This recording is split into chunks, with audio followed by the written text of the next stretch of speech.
दुबईच्या मैदानात टीम इंडियानं दणदणीत विजय साजरा केला। मात्र या सामन्यानंतर दोन्ही देशांच्या खेळाडूंनी हस्तांदोलन करणं टाळलं। पहलगाम हल्ल्यानंतर दोन्ही देशातले राजकीय संबंध ताणले गेलेत। त्यामुळे भारतानं पाकिस्तान विरुद्ध खेळू नये अशी अनेक देशवासियांची भावना होती।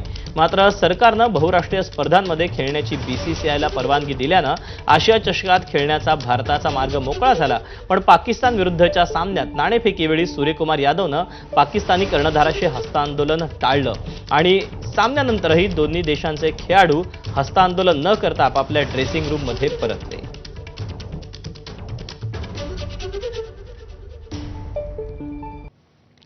दरम्यान याच पार्श्वभूमीवर कर्णधार सूर्यकुमार यादव याचं एक मोठं वक्तव्य हाती येत आहे।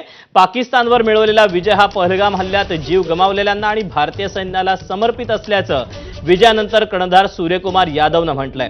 पहलगाम हल्ल्यातील पीडितांसोबत आमच्या सहवेदना असल्याचंही सूर्यकुमार यादव यानं म्हटलेलं आहे।